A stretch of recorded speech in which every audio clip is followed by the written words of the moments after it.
That's right, we're going straight to Africa. Well, outside of Africa this time, this morning on the Monday, and we'll start off with one of the latest stories. It's got to do with the war, the ongoing war. Well, Israel and Islamic Jihad have agreed to an Egyptian brokered ceasefire that came into force earlier yesterday. Well, a brief statement from the Israeli Prime Minister's office thanked Egypt for its efforts in mediating the truce and warned that if it was violated, the state of Israel maintains the right to respond strongly. The announcement came about 50 hours after the escalation began, when Israel launched what it called preemptive strikes on Islamic Jihad targets in Gaza.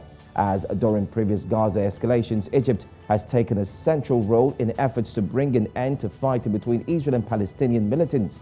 The death toll from the Israeli assault on Gaza has risen to at least 44 as we speak, although many are still stating that there are some numbers that will be revealed soon, including 15 children, according to the Palestinian Health Ministry. Now more than 300 people have been injured. Palestinians in Gaza hold funeral processions for Khalid Mansour, a senior commander of the Palestinian Islamic Jihad, and others killed in Israeli attacks on the Gaza Strip. Islamic Jihad confirms the killing of its second commander, and that is one of the stories that's making the rounds concerning that particular news.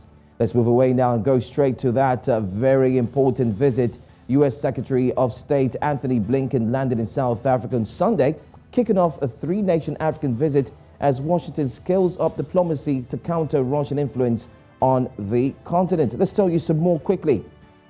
His visit follows the tours of Russian Foreign Minister Sergei Lavrov, who visited Egypt, Uganda, Ethiopia, and the Republic of Congo to rally support for Russia amid its ongoing war in Ukraine, and of French President Emmanuel Macron, who visited Cameroon, Benin and Guinea-Bissau with the aim of renewing France's relations with the African continent, and so much more. But I'm just going to run through some of the facts very quickly to state why he had to indeed visit these countries. Well, Blinken has carefully selected the three countries he will visit, as accepting South Africa, DR Congo, and of course Rwanda. Now, South Africa, like 16 other African countries, abstained from voting on the UN resolution condemning the Russian invasion of Ukraine, while DR Congo and Rwanda voted for it. Furthermore, South African President Cyril Ramaphosa refused to condemn Russia's invasion. So, South Africa is also part of the BRICS group, if you do recall, BRICS, which definitely stands for Brazil, Russia, India, China, and South Africa, countries that are seen as the world's leading emerging market economies. However, do not forget that Brazil has come out to condemn the Russia invasion, but the others haven't done so. I'm talking about Russia, India, China, and of course South Africa. But very quickly, the United States Secretary Antony Blinken actually visited the Hector Peterson Museum in Soweto, and of course he met with Peterson's sister Antoinette Sithole as part of his visit to South Africa. Well, the story of Peterson, who was a 12-year-old boy shot by police while protesting apartheid, is one that resonates with the United States and the struggle. Let's take a listen. There's a photograph in the museum that went around the world, and it probably did as much to open hearts and open minds and raise consciousness about apartheid and about the struggle for equality and freedom as anything. So to see this today, to have you share it with us, thank you. It's incredibly meaningful to me.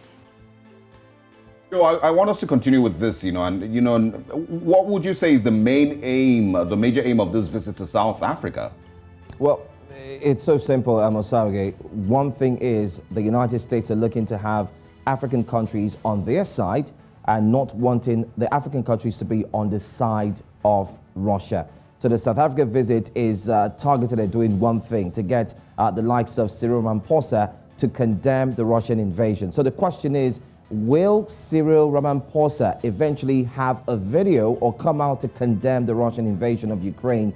And will that happen anytime soon? So it's all about diplomacy. And that's exactly what Blinken is doing right about now. Going around, it will be a major victory if he is able to achieve this, looking at the fact that they have been at the forefront condemning the Russian invasion, and also looking at the fact that the Russians do have the Wagner Group, who have a foothold in Africa, particularly areas like Mali and Central African Republic. So it's just a case of saying, you know what, as United States, let's go in, let's ensure that we solidify a relationship, let's ensure that we have diplomacy ongoing, and let's get South Africa and other countries to actually come to our side and ensure that they do not support Russia and condemn the Russian invasion.